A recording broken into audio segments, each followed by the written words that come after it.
지난주도 그렇고 이번 주도 그렇고 우리 찬양을 통해 하나님이 우리 영혼을 위로해 주시는 것을 느낍니다. 귀한 찬양 헌신해 주신 우리 찬양대원들에게 감사를 드리고요. 참 놀랍습니다. 우리 찬양대원들 중에 전공자가 아무도 없거든요. 근데 아마추어인데 전공자들보다 어떻게 이렇게 찬양을 참 잘할 수 있을까? 하나님의 은혜입니다. 너무너무 찬양이 은혜가 있고 감사합니다. 찬양을 다시 듣고 싶으면 우리 신내성화교회 유튜브 들어가면 또 들을 수 있습니다. 심리적 방역이라는 말을 들어보셨습니까? 지금 우리 사회는 코로나로 인하여 사회적 거리두기, 사회적 방역이 벌써 몇 개월째 이어지고 있습니다. 정부와 보건당국 그리고 언론에서는 연일 사회적 방역, 사회적 거리두기를 강조하고 또 강조하고 있습니다. 그래서 우리 사회 이제 어느 정도 이 사회적 방역은 좀 자리를 잡아가고 있는 것 같습니다. 그런데 그러는 사이에 우리 사회에 또 다른 문제들이 지금 생기고 있습니다. 이제 이전처럼 누구를 좀 편하게 만나서 교제도 하고 식사하기는 너무 어려운 그런 때가 되었습니다. 원치 않게 자가격리를 2주씩 해야 하는 그런 어려운 상황들도 우리가 만나고 있습니다. 집에 이렇게 있는 시간, 정말 갇혀있는 시간들이 많다 보니까 우울증과 불안을 호소하는 분들도 점차 늘어나고 있습니다. 또 가족들이 집에 이렇게 억지로 함께 있는 시간이 많아지자 가족 간의 갈등도 전에보다 많아지고 요즘 뉴스를 통해서 계속 이 자녀들 학대, 부모가 그 답답한 것을 자녀들에게 분풀이하고 그 자녀 학대도 점점 많아지고 있습니다. 코로나가 끝날 줄 알았는데 이 끝날 기미가 보이지 않자 지금 이제 우리 국민들 마음이 다 지쳐가고 있습니다. 한마디로 심리적인 어려움을 다 경험하고 있습니다. 그래서 요즘 정신과를 찾는 이들이 그렇게 많다고 합니다. 마음의 불안과 어떤 우울함, 무기력, 알 수 없는 분노. 그래서 이 정신과 의사들은 요즘 이 코로나로 인하여 어떤 심리적인 고통을 호소하며 찾아오는 이들이 많자 새로운 용어를 하나 만들었습니다. 코로나 블루. 어제 뉴스에도 나왔죠. 코로나 블루. 코로나가 가져온 이 사람들의 우울함, 이 마음의 고통. 그래서 이제 정부가 사회적 방역만을 할 것이 아니라 이제는 이 지쳐가는 국민들의 이 마음을 어루만져주는 심리적인 방역이 좀 필요한 때다. 정부가 여기도 눈을 떠야 한다. 그렇게 이야기합니다. 제가 그 이야기를 듣는 순간에 이런 생각이 떠올랐습니다. 여러분, 국가가 지금 이 사회적 방역하는 것도 힘들어 하는데 무슨 수로 온 국민들의 마음까지 만져주고 심리적인 방역까지 할 수 있겠습니까? 만약에 전문가들이나 전문기관에 맡긴다면 천문학적인 비용이 들겠지요. 우리 국가는 온 국민의 이 심리적 방역을 무료로 해줄 수 있는 유일한 대안이 있다는 것을 알아야 하는데 여러분, 저는 그곳이 교회라고 확신을 합니다. 우리나라 전역에는 5만 개 이상의 교회가 있습니다. 이 교회는 처음부터 이 땅에 상처난 백성들, 신음하는 백성들, 아파하는 백성들, 고통하는 백성들 위로해주고 품어주고 기도해주고 중보해주고 치유해주는 그런 귀한 역할을 지금까지 해온 줄로 믿습니다. 처음에 코로나로 인하여서 국가는 교회는 위험한 곳이다 그렇게 이야기를 했는데요. 5만 개 이상 교회 중에 0.1%도 아닌 그런 몇몇 교회에 발생된 그 일을 전부 교회가 그런 것처럼 교회는 위험한 곳이다. 그런데 이제는 달리 눈을 떠야 합니다. 이 온 국민들의 심리적 방역을 해줄 수 있는 유일한 대안이 교회다. 교회에 대한 새로운 인식을 해야 할 것입니다. 저는 그래서 이번 이 코로나가 물론 교회의 외형적인 위기는 가져왔지만 이 코로나는 이제 교회가 진짜 교회의 역할을 해야 할, 오히려 교회는 기회가 된다고 저는 확신합니다. 우리 하나님을 믿는 성도들도 그렇게 생각해야 합니다. 위기를 만나면 세상 사람들은 위기 자체만 보지만 우리는 이 위기는 또 다른 기회가 될 수 있다.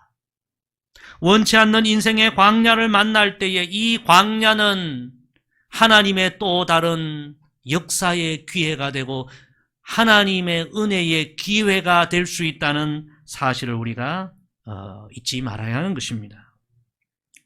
오늘 읽은 이 시편 말씀은 다윗이 평안할 때에 아무 문제가 없을 때 궁궐에서 그렇게 삶을 살아갈 때 쓴 시가 아니라 유다 광야에 있을 때 그때 쓴 시입니다. 오늘 말씀 표제에 보면요, 다윗의 시 유대 광야에 있을 때에 그렇게 기록되어 있습니다. 성경학자들은 이 시편을 연구하면서 다윗이 사실은 이 청년의 때도 오랜 시간 광야에 있었거든요.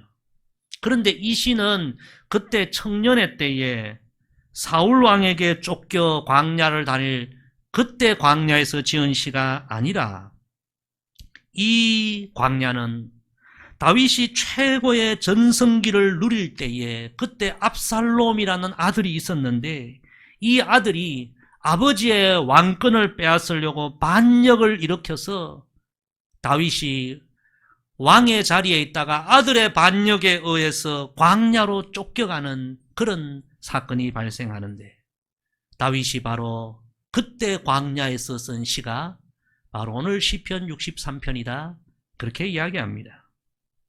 그런데 참으로 놀라운 사실은 다윗은 아들에 의하여 왕의 자리에 쫓겨 그 괴로운 광야의 생활을 하면서 인생에 닥쳐온 너무나 뼈아픈 그런 고통의 상황에서 다윗의 인생이 무너진 것이 아니라 그 광야에서 자신이 놓치고 살았던 생명처럼 소중한 것을 다시 회복하게 되고 그 광야를 영적인 회복의 새로운 기회로 삼게 되었다는 것입니다.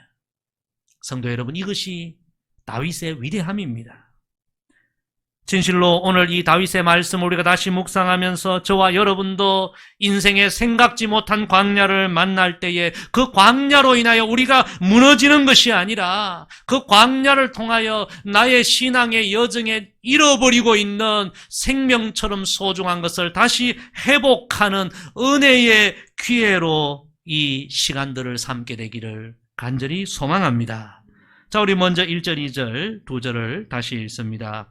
하나님이여 주는 나의 하나님이시라. 내가 간절히 주를 찾되 물이 없어 마르고 황폐한 땅에서 내 영혼이 주를 갈망하며 내 육체가 주를 앙모하나이다.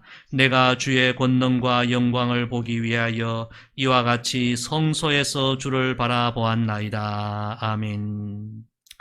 첫째, 다윗은 광야에서 신앙의 본질을 다시 회복하였습니다. 왕이 되기 전에도 청년의 시절에도 다윗은 무려 10여 년 동안 사울에게 쫓겨 그 힘들고 괴로운 광야 생활을 했습니다. 그랬던 다윗이 사울이 죽고 드디어 광야 생활 다 끝내고 이스라엘의 왕이 되어 더 이상 고난이 없는 편안한 생활을 하게 됩니다. 그런데 여러분, 그런 동안에 다윗이 옛날 광야 시절 그 청년의 때에 나의 힘이신 여호와여 내가 주를 사랑하나이다. 그렇게 하나님을 뜨겁게 순수하게 사랑했던 그 다윗의 믿음은 왕이 되고 편안한 생활을 하면서 점점 식어져 가고 그런 뜨거웠던 믿음은 점점 연약해져 간 것입니다. 편안함과 안일함에 묻혀 생각하지 말아야 할 엉뚱한 생각도 하게 되고 그러다가 마침내 부하의 아내까지 범하는 큰 죄를 범하게 됩니다. 과거의 광야 시절에 그렇게 하나님을 순수하게 뜨겁게 사랑했던 다윗의 모습이라고는 상상할 수 없는 모습을 왕이 되고 그가 보이게 되는 것입니다. 왕이 되고 모든 것은 다 편해졌지만 이런 이야기가 있지 않습니까? 여름 음식은 쉽게 부패한다. 그 추운 겨울에는 음식이 부패하지 않는데 따뜻한 여름에는 여러분 얼마나 음식이 쉽게 부패합니까? 그런 말처럼 다윗의 인생에 찾아온 삶의 편안함이 그의 믿음을 부패시켜 갔던 것입니다. 그런데도 다윗은 그것을 깨닫지 못하고 살았던 것입니다. 바로 그런 상황에서 다윗은 생각지도 못한 인생의 뼈아픈 상황을 맞게 됩니다. 아들 압살롬, 너무너무 잘생긴 아들, 너무너무 멋진 아들, 만나는 사람에게 전부 자랑했던 아들, 그 아들 압살롬이 자신의 왕의 자리를 빼앗으려고 아버지에게 반역을 일으킨 것입니다. 다윗은 다른 누구가 아니라 가장 편안한 그때에 자신이 낳은 아들에게 쫓겨 참 과거 청년의 때에 힘들게 살았던 그 광야로 다시 도망가게 되는 것입니다. 인생이 참 묘하죠. 다윗의 그때의 상황을 사무엘 하 성경 말씀은 이렇게 기록하고 있습니다. 온 땅 사람이 큰 소리로 울며 모든 백성이 앞서 건너가매 왕도 기드론 시내를 건너가니 건너간 모든 백성이 광야 길로 향하니라. 다윗이 감람산 길로 올라갈 때에 그의 머리를 그가 가리고 맨발로 울며 가고 그와 함께 가는 모든 백성들도 각각 자기의 머리를 가리고 울며 올라가니라. 생각해보면 너무 부끄럽고 너무 괴롭고 너무 비참하고 왕이 아들에게 지금 쫓겨서 광야로 도망을 가야 하는 그런 형편. 왕도 울고 왕의 주변의 모든 사람들도 울며 광야로 가게 된 것입니다. 그렇게 광야에 들어간 다윗은 그곳에서 깨닫게 됩니다. 무엇을 깨닫게 됩니까?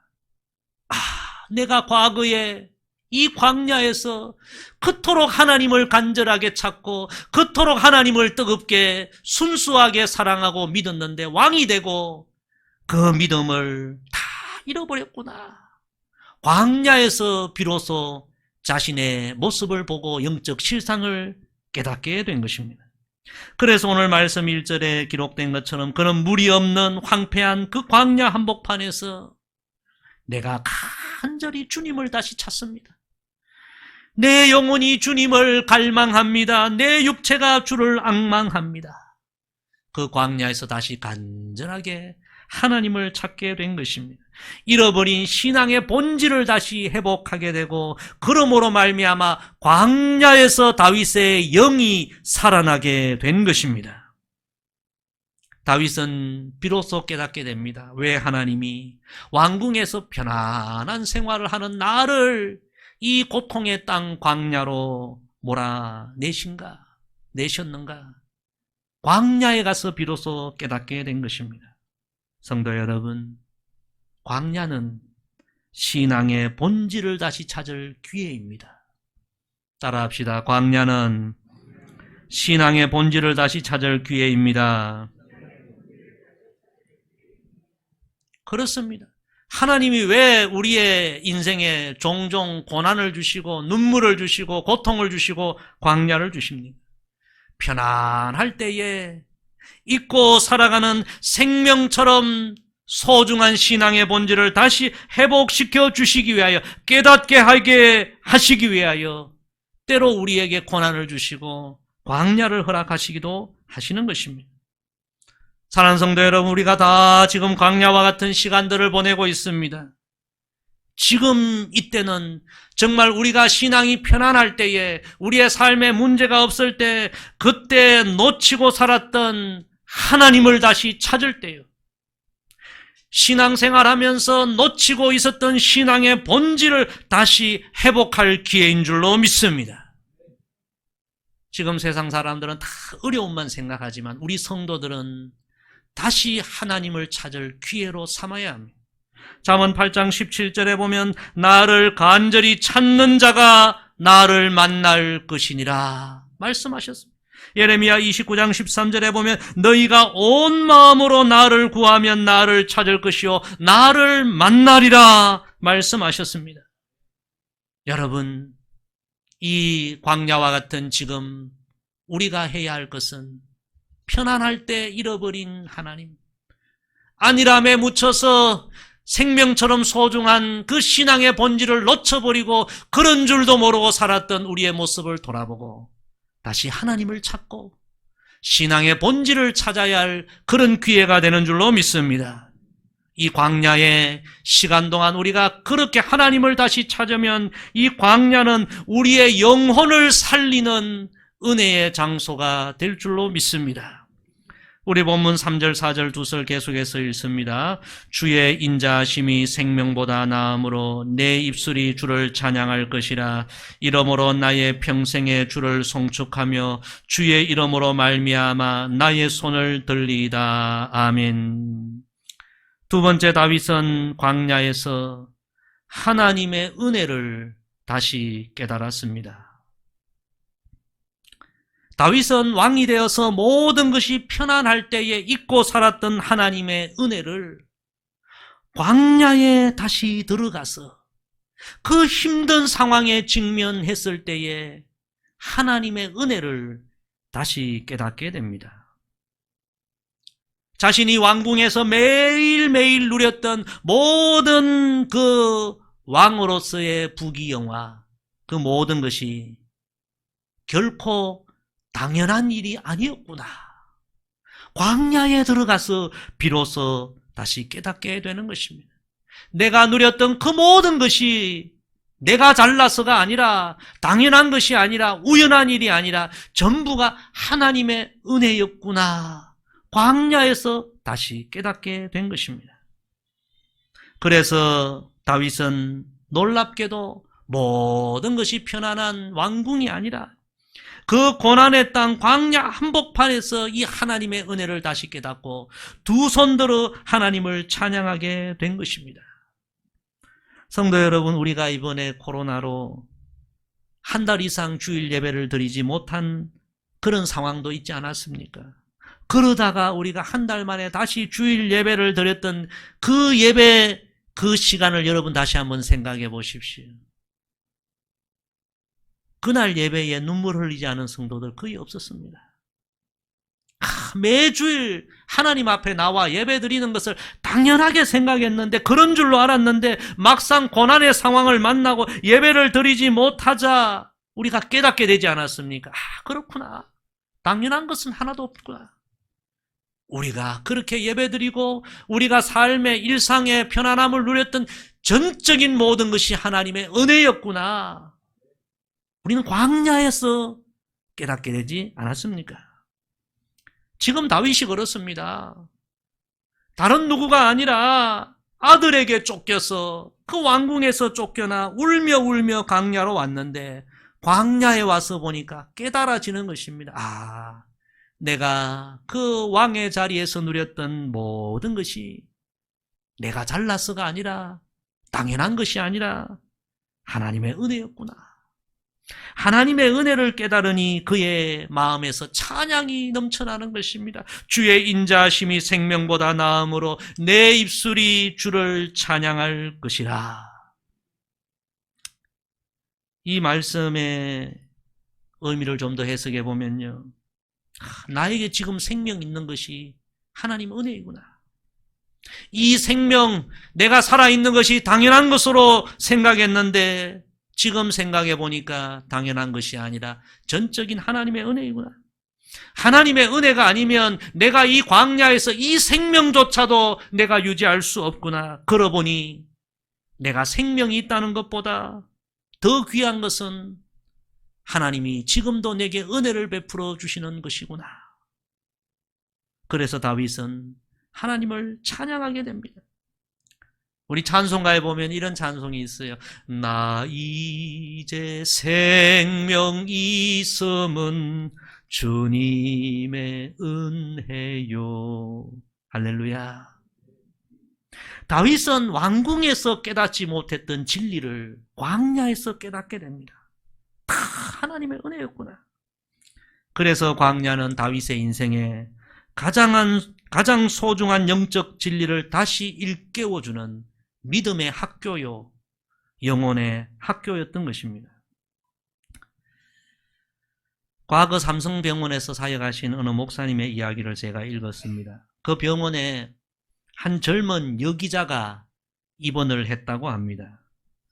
그런데 이 젊은 여기자는 어려서부터 교회도 열심히 다니고 신앙생활도 잘했고 우리나라에서 좋은 대학을 나오고 미국에 유학을 가서 유학을 또 잘 마치고 미국에서 여러분 아나운서 되는 것이 쉬운 일입니까? 600대 1의 경쟁을 뚫고 아나운서가 되고 미국 국영방송의 기자가 되고 3년 동안 전 세계를 누비면서 그렇게 활동을 했다고 합니다. 너무 잘 나가고 너무 바쁘다 보니까 그 유년 시절에 하나님에 대한 믿음을 다 잃어버리고 바쁘니까 하나님에 대한 마음이 점점 희미해져 갔고 그렇게 미 국영방송 기자로 2005년에 부산에 에이펙 그 회의가 열리지 않았습니까? 그 회의를 취재하기 위해서 미국에서 우리 한국으로 왔는데 취재 도중에 갑자기 너무 이 몸에 고통이 찾아와서 견딜 수 없어서 병원에 갔는데 진단을 해보니까 위암 말기, 손도 쓸 수 없는 그런 상황. 32세 젊은 나이에 너무나 큰 충격을 받고 혼돈과 두려움에 휩싸이고 말았던 것입니다. 그토록 추구해왔던 온 열정을 쏟아왔던 인생의 모든 꿈과 성공이 한순간에 물거품이 되는 그런 상황에 직면했던 것입니다. 그렇게 인생의 마지막 순간 병상에 누워서 그때 비로소 그녀가 깨닫게 되었다고 합니다.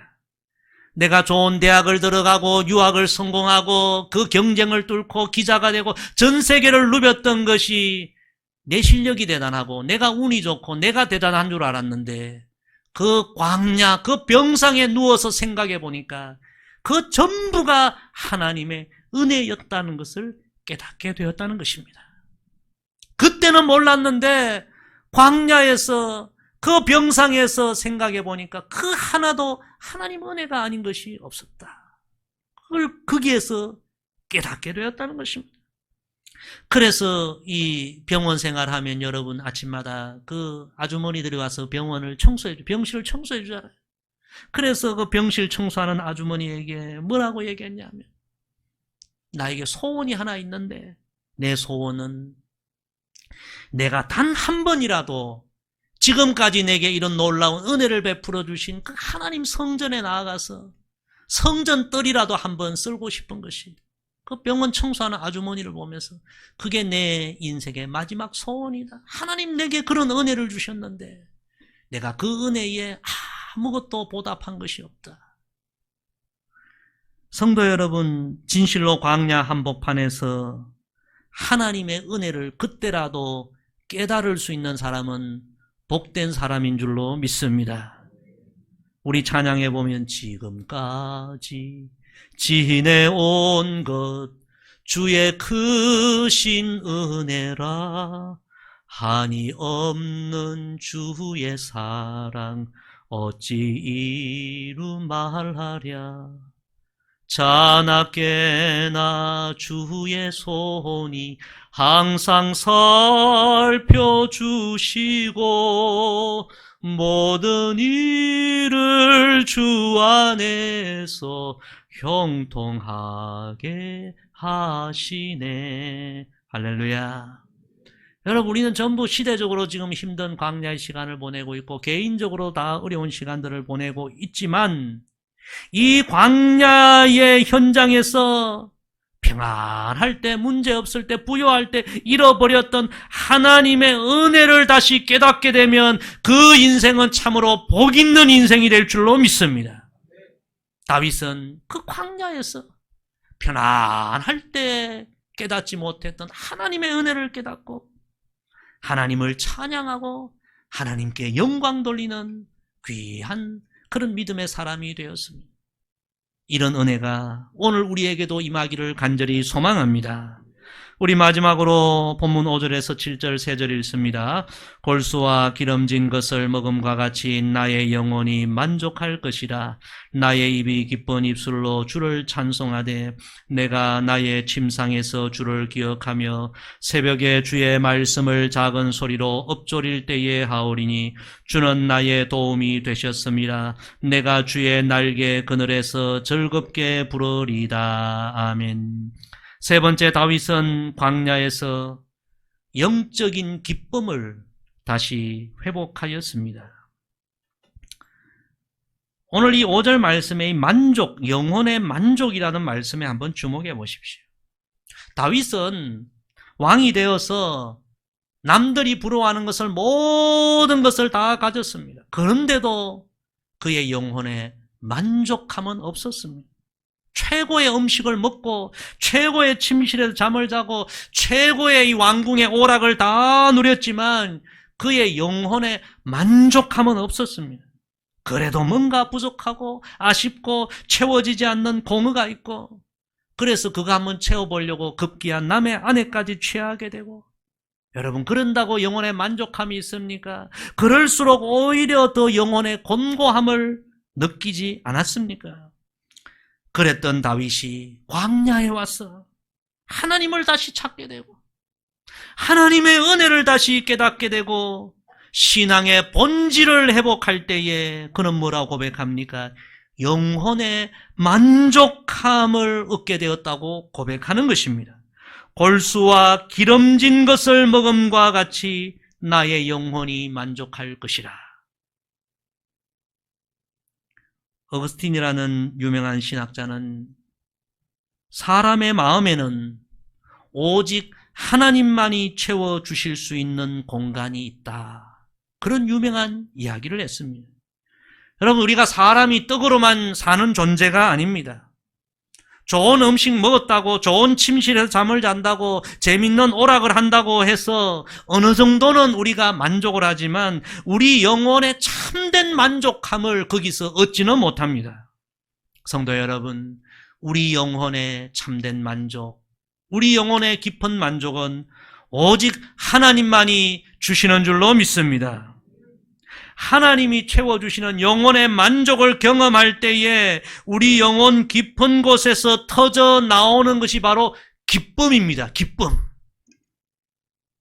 세상은 우리에게 재미를 주지만 하나님은 우리 영혼에 기쁨을 주십니다. 세상은 우리를 재밌게 하는 일로 가득하지만 여러분, 재미있다고 해서 고난을 이길 수가 없습니다. 재미있다고 해서 세상을 이길 수는 없습니다.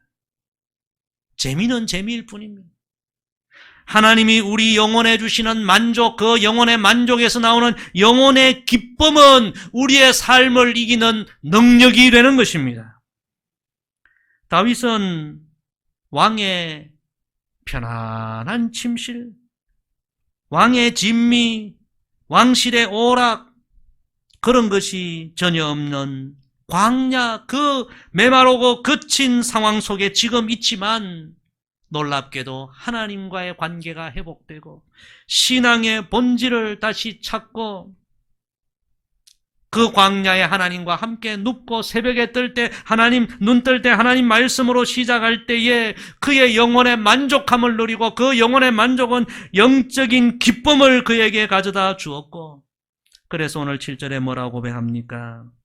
내가 주의 날개 그늘에서 즐겁게 부르리다. 내가 지금 광야에 있는 것이 아니라 내가 주님의 은혜의 날개 아래 거하고 있구나. 그래서 기쁨으로 찬양하게 된 것입니다. 다윗은 그 영적인 기쁨으로 그 힘든 광야를 이기고 승리하고 다시 영적인 거장으로 세움받게 된 것입니다. 따라합시다. 그리스도인은 기쁨으로 세상을 이기는 사람입니다.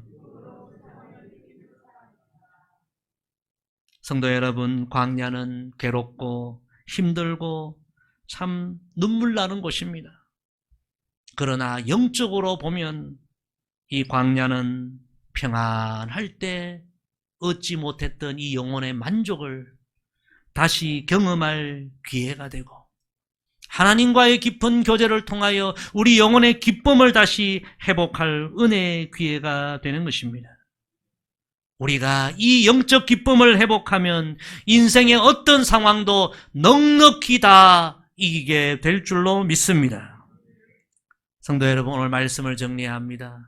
정말 우리가 지금 광야와 같은 시간들을 보내고 있고 우리 모두가 인생에 원치 않는 광야를 만날 수 있는데 오늘 다윗을 우리가 잊지 마십시다. 광야는 하나님을 다시 찾을 기회예요. 잃어버린 신앙의 본질을 다시 회복할 때요. 광야는 내가 편안할 때 깨닫지 못했던 하나님의 놀라운 은혜를 다시 깨달을 때요. 광야는 우리 영혼의 만족함과 영적인 기쁨을 다시 회복할 기회임을 우리가 잊지 마십시다. 그래서 우리 모두도 다윗처럼 이 광야가 아니라 우리 인생의 여정의 영적인 성숙의 기회로, 영적인 발돋움의 기회로, 영적인 축복의 기회로 삼는 저와 여러분 되기를 주의 이름으로 간절히 부탁을 드립니다. 기도하겠습니다. 아버지 하나님, 오늘도 귀한 말씀 우리에게 주셔서 감사합니다. 이 말씀, 다윗의 그 삶을 통하여 주신 이 교훈의 말씀을 우리가 기억하고 광야와 같은 이 어려운 상황들을 넉넉히 이기며 승리하는 하나님의 백성들 다 되게 하여 주옵소서. 인생의 광야는 신앙의 본질을 회복할 때요, 하나님의 은혜를 다시 발견할 때요, 영적인 기쁨을 회복할 때임을 깨닫고 우리가 다 이 광야를 축복의 기회로 삼는 우리 모두가 되게 하옵소서. 예수님의 이름으로 기도드리옵나이다. 아멘.